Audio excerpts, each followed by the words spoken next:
Hi hello welcome to our channel. இன்றைக்கி நம்ம என்ன வீடியோ பார்க்க போகிறோம் அப்படின்னு பார்த்தீங்கன்னா, தங்கமயிலோட டிஜிகோல்டு ஆப் பற்றி நிறைய பேர் கேட்டிருந்தீங்க. அண்ட் இதோட பெனிஃபிட்ஸ் என்ன, இதில் சேர்றதுல நிறைய நெகட்டிவ்ஸும் இருக்குது. அது எல்லாத்தையுமே நான் இதில் எக்ஸ்பிளைன் பண்ணியிருக்கேன் அண்ட் பெனிஃபிட்ஸும் இருக்குது. ஸோ வீடியோவை கடைசி வரைக்கும் பாருங்கள், அப்போ தான் எந்த டவுட்ஸ் இல்லாமல் புரியும்.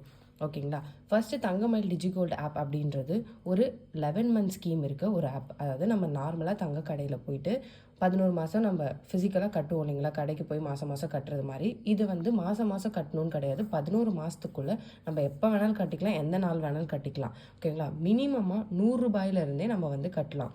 எக்ஸாம்பிள் டெய்லியுமே நான் 100 ரூபாய் கட்டணுமா அப்படின்னா அப்படி கிடையாது. உங்ககிட்ட எவ்வளோ அமௌண்ட் இருக்கோ எக்ஸ்ட்ராவாக அது எல்லாமே நீங்கள் வந்து அப்பைக்கப்போ வாங்கிக்கலாம். ஏன்னா நம்ம கடையில் போய் 100 ரூபாய்க்கோ 50 ரூபாய்க்கோ வந்து தங்கம் வாங்க முடியாது. 100 ரூபாய்க்கு இப்போ நம்ம போய் வாங்க முடியுமா, நீங்கள் ஃபிசிக்கலாக வாங்க முடியாது. ஸோ கொஞ்சம் கொஞ்சமாக சேர்த்து வச்சு ஒரு 1000 ரூபாய்க்கு ஒரு 100 மில்லிகிராம் 200 மில்லிகிராம் அந்த மாதிரி இப்போ இருக்கிற ரேட்டுக்கு நம்மளால் வாங்க முடியும். ஓகேங்களா? ஸோ அதுதான் வந்து இதில் வந்து நான் சொல்லியிருக்கேன். மினிமமாக நம்ம இன்வெஸ்ட் பண்ணணும்னு நினைக்கும் போது இந்த டிஜிகோல்டு ஆப்ஸ்லாம் வந்து ரொம்ப பெனிஃபிட்டடாக இருக்கும். ஓகேங்களா? இதை வந்து அவங்க எப்படி ஸ்ப்ளிட் பண்ணியிருக்காங்க அப்படின்னு பார்த்தீங்கன்னா 4 ஸ்லாப்ஸாக ஸ்ப்ளிட் பண்ணியிருக்காங்க. அதாவது 4 டைம் பீரியடாக பிரிச்சிருக்காங்க. இது ஏன்னா இதில் நம்மளுக்கு எதாவது பெனிஃபிட்ஸ் இருக்கணும் அப்படின்றதுக்காக. இப்போ எக்ஸாம்பிள் அவங்க எப்படி பிரிச்சிருக்காங்க, 75 நாள் 75 நாளாக பிரிச்சிருக்காங்க. ஃபஸ்ட்டு 75 நாளைக்கு நம்ம எவ்வளோ அமௌண்ட் பே பண்ணுறோமோ அதுக்கு 5% போனஸ் வந்து நம்மளுக்கு கொடுப்பாங்க. அதாவது எக்ஸாம்பிளுக்கு நீங்கள் ஃபஸ்ட்டு 75 நாளைக்கு ஃபஸ்ட் நாள் நீங்கள் ஒரு 1000 ரூபா போட்டிருக்கீங்க, அப்புறம் ஒரு 20வது நாள் ஒரு 1000 ரூபா போடுறீங்க, 40வது நாள் ஒரு 1000 ரூபா போடுறீங்க, அதுக்கப்புறம் அப்படி போட்டு ஓவராலாக ஒரு 10,000 ரூபா போட்டிருக்கீங்க அப்படின்னும் போது 10,000 ரூபாய்க்கு 5% அப்படின்னும் போது உங்களுக்கு 500 ரூபாய் வந்து போனஸாக இருக்கும். அது எப்படி வைப்பாங்க அப்படின்னா வெயிட்டாக வந்து வைப்பாங்க, அமௌண்ட்டாக வைக்காமல். நீங்கள் கட்டுற அன்னைக்கெல்லாம் உங்களுக்கு 5% இந்த 1000 ரூபாய்க்கு 5%ன்னும் போது உங்களுக்கு அந்த 500. ஓகேங்களா? 500 அந்த ரேட் 50 ரூபாய், சாரி, 1000 ரூபாய்க்கு 5%ன்னும் போது 50 ரூபாய் அந்த ரேட்டுக்கு உங்களுக்கு அந்த போனஸ் வேல்யூவை மட்டும் கேல்குலேட் பண்ணுவாங்க. அடுத்த 75வது நாள், அதாவது 76வது நாள்லேருந்து 150வது நாள் வரையும் நீங்கள் கட்டுற அமௌண்ட்டுக்கு உங்களுக்கு 3.75% போனஸ் கொடுப்பாங்க. அதாவது நீங்கள் கட்டுற அன்னைக்கு, இன்றைக்கி கோல்டு ரேட் 1000 ரூபான்னு இருக்குன்னு வச்சுக்கோங்க. இப்போ 100 ரூபாய்க்கு நீங்கள் கட்டுறீங்க, இன்றைக்கி 100 ரூபாய் கட்டும்போது உங்களுக்கு 3 ரூபாய் 75 பைசாவுக்கு என்ன கோல்டு வருமோ அதை வந்து போனஸாக வைப்பாங்க. ஃபஸ்ட்டு 75 நாளைக்கு நீங்கள் இப்போ 100 ரூபாய் கட்டுறீங்க, ஃபஸ்ட் நாள் இப்போ இன்றைக்கி தான் ஆரம்பிச்சிருக்கீங்க, இன்றைக்கி நீங்கள் 100 ரூபாய் கட்டுறீங்க அப்படின்னும் போது 5 ரூபாய் உங்களுக்கு வந்துட்டு போனஸாக இருக்கும். அதாவது 5 ரூபாயாக வைக்காமல் 5 ரூபாய்க்கு என்ன தங்கம் வருமோ, எத்தனை மில்லிகிராம்ஸ் வருமோ அத்தனை மில்லிகிராம்ஸை அது கூட போனஸாக வச்சுருவாங்க கட்டுற அன்னைக்கெல்லாம். இப்போ 20வது நாள் நீங்கள் வந்துட்டு ஒரு 100 ரூபாய் கட்டுறீங்கன்னா அப்போ 105 ரூபாய்க்கான தங்கத்தை உங்களுக்கு வைப்பாங்க அன்னைக்கு 105 ரூபாய்க்கு. அதுதான் வந்து இந்த 5%ன்றது. அடுத்தது 76லேருந்து 150 வரையும் 3.75%. 3.75%னா 100 ரூபாயிலே நான் உங்களுக்கு கணக்கு சொல்கிறேன், அப்போ தான் ஈஸியாக இருக்கும். இப்போ 100 ரூபாய் நீங்கள் கட்டுறீங்க, 76வது நாள் 100 ரூபாய் கட்டுறீங்க அப்படின்னும்போது 103 ரூபாய் 75 பைசாவுக்கு என்ன கோல்டு வருமோ அதை உங்கள் அக்கௌண்ட்டில் வைப்பாங்க. அதுக்கேற்ற மாதிரி நீங்கள் எவ்வளோ கட்டுறீங்களோ அவ்வளோ ஏறும். அதுதான் அந்த போனஸ் வேல்யூ. அது எல்லாமே வந்து பார்த்தீங்கன்னா அமௌண்ட்டாக வைக்க மாட்டாங்க, வெயிட்டாக கணக்கு வைப்பாங்க. எத்தனை மில்லிகிராம்ஸ் சேருதோ அத்தனை மில்லிகிராம்ஸு. அடுத்து 151லேருந்து 250வது நாள் வரையும் உங்களுக்கு 2% போனஸ் கொடுப்பாங்க. அதாவது 100 ரூபாய் நீங்கள் கட்டுறீங்க அப்படின்னா 102 ரூபாய்க்கு உங்களுக்கு தங்கமாக கணக்கு வைப்பாங்க. ஸோ இதுதான் இந்த ஸ்கீமு. அதுக்கப்புறம் 250வது நாளுக்கு மேலே நீங்கள் கட்டுற அந்த அமௌண்ட்டுக்கெல்லாம் எந்த போனஸுமே எதுவுமே கிடையாது. இந்த ஃபஸ்ட்டு 75 நாள், இந்த நெக்ஸ்ட் 75 நாள் இதுக்கு மட்டும்தான் போனஸ் இருக்குது. ஓகேங்களா? 250 டேஸ் வரையும் தான் அந்த போனஸ் அமௌண்ட் இருக்குது. அதுக்கப்புறம் நீங்கள் கட்டுற அமௌண்ட்டாக அதாவது அந்த வெயிட்டாக வந்து கணக்கு வச்சுட்டே வந்து சேர்த்து வச்சுட்டே இருப்பாங்க. ஆனால் அதுக்கு போனஸ் வராது. அதுதான் நான் சொல்ல வர்றது. இதில் வந்து பார்த்தீங்கன்னா வெயிட்டாக தான் வைப்பாங்க. அதான் நான் ஏற்கனவே உங்களுக்கு எக்ஸ்பிளைன் பண்ண மாதிரி வெயிட்டாக தான் வைப்பாங்க. அன்றைக்கி மார்க்கெட் ரேட் என்னவோ அதுக்கேற்ற மாதிரி. இப்போ நான் இன்றைக்கி ஸ்கீம் ஜாயின் பண்ணிட்டேன், அப்போ இன்றைக்கி வந்து எக்ஸாம்பிளுக்கு 1000 ரூபாய் விற்கிது ஒரு கிராம் அப்படின்னா எனக்கு கடைசி வரையும் 1000 ரூபாய்னு வைப்பாங்கன்னா அப்படிலாம் கிடையாது. நீங்கள் என்னென்னைக்கு கட்டுறீங்களோ அன்றைக்கி என்ன மார்க்கெட் ப்ரைஸோ அதுக்கேற்ற மாதிரி நீங்கள் கட்டுற அமௌண்ட்டுக்கு அந்த வெயிட்டை வந்து வைப்பாங்க. அதுதான் இதோடது. போனஸ்க்கு வந்து உங்களுக்கு எப்படி கால்குலேட் பண்ணுவாங்கன்னா அதையும் நான் ஏற்கனவே எக்ஸ்பிளைன் பண்ணியிருக்கேன். அன்னைக்கு என்ன அமௌண்ட்டோ நீங்கள் கட்டுறீங்க இல்லையா, 100 ரூபாய் கட்டுறீங்கன்னா ஃபஸ்ட்டு 75 நாளாக இருக்கும் பட்சத்தில் 5% 105 ரூபாய்க்கு உங்களுக்கு கணக்கு வைப்பாங்க. அப்படி தான் போனஸ் கால்குலேட் பண்ணுவாங்க. மெச்சூரிட்டி பீரியட், இப்போ எக்ஸாம்பிள் நான் ஏற்கனவே உங்களுக்கு சொல்லியிருந்தேன், இது வந்து ஒரு 11 மாத ஸ்கீம் அப்படின்னு சொல்லி நான் உங்களுக்கு சொல்லியிருந்தேன். 11 மாத ஸ்கீம் அப்படின்னும் போது இன்றைக்கி 11th மந்த்து கடைசியாக நான் கட்டிட்டேன், இப்போ எடுத்துக்கலாமா, எனக்கு வந்து 330 நாள் ஆயிடுச்சு, நான் போய் எடுத்துக்கலாமா அப்படின்னா அப்படி எடுக்க முடியாது. 12 மாதம் கம்ப்ளீட் ஆகணும்.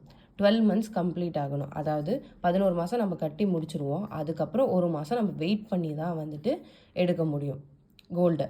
ஸோ ஒரு மாதம் வெயிட்டிங் பீரியட் இருக்குது. ஸோ 12 மாதம் முடியும் போது தான் நம்ம இன்றைக்கி சேர்ந்துருக்கோம் அப்படின்னா இன்னையிலேருந்து 12 மாதம் அந்த டேட்டு முடியணும். அப்போ தான் வந்துட்டு நம்மளால் அந்த ஜுவல்ஸை எடுக்க முடியும். ஓகே, இப்போ நம்ம ஜுவல்ஸோ கோல்டோ காயினோ ஏதோ ஒன்று வாங்கலாம் அப்படின்னு வரும்போது உங்களுக்கு என்னென்ன பெனிஃபிட்ஸ் இருக்குது இந்த போனஸ் தவிர அப்படின்னு பார்த்தீங்கன்னா, போனஸ் தவிர எந்த ஒரு பெனிஃபிட்ஸும் கிடையாது. ஏன் பெனிஃபிட்ஸ் அப்படின்னு பார்த்தீங்கன்னா, போனஸ் தவிர வேறு எந்த பெனிஃபிட்ஸும் கிடையாது. அதாவது நம்ம மேக்கிங் சார்ஜஸும் பே பண்ணணும், வேஸ்டேஜும் பே பண்ணணும், ஜிஎஸ்டியும் பே பண்ணணும். ஸோ அப்படியே தான், அதாவது நம்ம தங்கத்தை அன்றைக்கி போய் கடையில் காசு கொடுத்து வாங்குற மாதிரி தான். என்ன ஒரு பெனிஃபிட்னா நமக்கு அந்த போனஸ் அமௌண்ட்டுன்றது ஆட் ஆகும். அண்ட் அப்பப்போ நம்ம கட்டி அதில் வச்சுக்கலாம். அதுதான் இதோட பெனிஃபிட்ஸு. நார்மலாக சரி ஓகே நம்ம வந்து வேஸ்டேஜ் பே பண்ணி வாங்கணும் அப்படின்னும் போது சரி காயின்ஸ்க்கு நார்மலாக கம்மியான வேஸ்டேஜ் தானே இருக்கும் அப்படின்னு சொல்லி பார்க்குறப்போ இந்த கடையில் 4 கிராம்லேருந்து 8 கிராம் வரையும் நீங்கள் காயின்ஸ் கோல்டு காயின்ஸ் வாங்குறீங்க அப்படின்னா 2.5% வேஸ்டேஜ் போடுறாங்க. ப்ளஸ் 3% ஜிஎஸ்டி நம்ம பே பண்ணணும். அதாவது 5.5% நம்ம வந்து பே பண்ணணும். சரி ஓகே, நம்ம வந்து வெயிட் கம்மியாக தானே நம்ம சேர்த்துருப்போம். இப்போ கம்மியான அமௌண்ட் பே பண்ணுறவங்களாம் இருப்பாங்க இல்லைங்களா, 100 ரூபா அந்த மாதிரிலாம் பே பண்ணுறவங்க இருக்கும்போது சரி கம்மியான வெயிட் 2 கிராமுக்கு கீழே கூட கோல்டு காயின்ஸ் வாங்கிக்கலாம் அப்படின்னு பார்க்குறப்ப உங்களுக்கு பார்த்தீங்கன்னா 5% வேஸ்டேஜ் போடுறாங்க. கிராம் குறைய உங்களுக்கு வேஸ்டேஜ் வந்து அதிகமாகிட்டே இருக்குது இந்த கடையில். 5%ம் ப்ளஸ் 3% ஜிஎஸ்டி மொத்தம் 8% நீங்கள் பே பண்ணணும். அதாவது 2 கிராமுக்கு கீழே 1 கிராம் வாங்குறேன் இல்லை 100 மில்லிகிராம் அந்த மாதிரிலாம் போகிறப்ப உங்களுக்கு அதிகமான வேஸ்டேஜ் தான் வந்து 5% சார்ஜ் பண்ணுறாங்க. அப்போது 2 கிராம் வாங்கலாம், சரி 2 கிராம் 3 கிராம் காயின்ஸ் வாங்கினீங்கன்னா உங்களுக்கு 4% வேஸ்டேஜும் ப்ளஸ் 3% ஜிஎஸ்டியும் இந்த கடையில் போடுறாங்க. அதாவது தங்கமயிலில் இந்த வேஸ்டேஜ் வந்து போடுறாங்க. 2 கிராம் 3 கிராம் நீங்கள் காயின்ஸ் வாங்குறீங்கன்னா உங்களுக்கு 4% வேஸ்டேஜ் ப்ளஸ் 3% ஜிஎஸ்டி. ஓகேங்களா?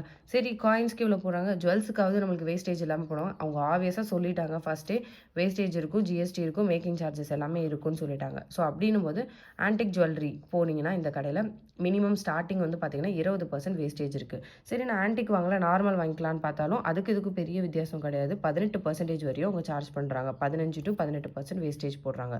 ஸோ இது எல்லாமே நம்ம பே பண்ணுற மாதிரி வரும். அதாவது இப்போ நீங்கள் எக்ஸாம்பிள் 10,000 நீங்கள் கட்டுறீங்க அப்படின்னும் போது ஆப்வியஸாக நீங்கள் வந்துட்டு இந்த 15,000 சாரி 1,00,000 நீங்கள் கட்டுறீங்க அப்படின்னும் போது இப்போ ஜுவல்ஸாக எடுத்திங்கன்னா 20,000 உங்களுக்கு லாஸு, நார்மல் ஜுவல்ஸாக எடுத்திங்கன்னா 15,000 லாஸு, காயின்ஸாக எடுக்கிறீங்க அப்படின்னா 1,00,000 உங்களுக்கு 5,500 லாஸு. இல்லை நீங்கள் இன்னும் கம்மியாக நான் வாங்குறேன் அப்படின்னு போகிறப்போ உங்களுக்கு இவ்வளோ லாஸ் வந்து இதில் இருக்குது. ஏன்னா வேஸ்டேஜோடு நம்ம பே பண்ணி வாங்குறதுக்கு இதுக்கு பெட்டர் காயின்ஸாக வாங்கணும்னு நம்ம முடிவு பண்ணிட்டோன்னா நம்ம வந்து வேஸ்டேஜ் இல்லாத கடைகளை கூட வாங்கலாம். ஏன்னா போனஸ் ரேட் எப்படி பார்த்தாலும் இந்த அமௌண்ட்டுக்கு ஈக்குவேட் ஆகாதுன்றதான் என்னோட கணக்கு. ஏன்னா இப்போ நம்ம வாங்குகிற ஒரு அமௌண்ட் பே பண்ணுறோம் அப்படின்னா 5% கூட இல்லாமல் நம்மளால் வாங்க முடியாது, அவ்வளோ பெனிஃபிட்ஸ் இல்லாமல். ஸோ நம்ம வந்து டேரெக்டாகவே போய் வாங்குறது பெட்ரு. ஏன்னா நிறைய கடைகள் இருக்குது வேஸ்டேஜே இல்லாமல் கொடுக்குற கடை இருக்குது. அப்படியும் போனால் கூட 1% வேஸ்டேஜில் கொடுக்குற கடைகள் இருக்குது. அதை பார்த்து நம்ம வாங்கிக்கலாம். இது வந்து யார் சூஸ் பண்ணலாம் அப்படின்னு பார்த்தீங்கன்னா, எனக்கு சேவிங்ஸ் பற்றி சுத்தமாக ஐடியாவே கிடையாது, நான் ஏதாவது சேவ் பண்ணணும் அப்படின்னு நினைக்கிற உங்களுக்கு இது வந்து பெட்டரான ஆப்ஷன்ஸாக இருக்கும். மற்றபடி நம்ம வந்து ஒரு இன்வெஸ்ட்மெண்ட்டு, அதாவது என்கிட்ட காசு இருக்குது நிறையவே இருக்குது, நான் ஃபஸ்ட்டு 75 நாள் ஒரு அமௌண்ட் பே பண்ணுவேன், செகண்ட் 75 நாள் பே பண்ணுவேன் அப்படின்னு பே பண்ணிங்கன்னா இது உங்களுக்கு லாஸு. எனக்கு கோல்டில் இன்வெஸ்ட்மெண்ட் ஐடியாவே கிடையாது, நான் இப்போ ஸ்டார்ட் பண்ணி பார்க்குறேன்னும் போது இது வந்து உங்களுக்கு பெஸ்ட்டானதாக இருக்கும். ஸோ இதுதான் இந்த தங்கமயில் டிஜி ஆப்போட வீடியோ. உங்களுக்கு வேறு என்ன வீடியோஸ் வேணும் அண்ட் இதில் ஏதோ டவுட்ஸ் இருந்தாலும் நீங்கள் எனக்கு கமெண்ட் பண்ணுங்கள். கண்டிப்பாக நான் வந்து வீடியோஸ் போஸ்ட் பண்ணுறேன். தேங்க்யூ.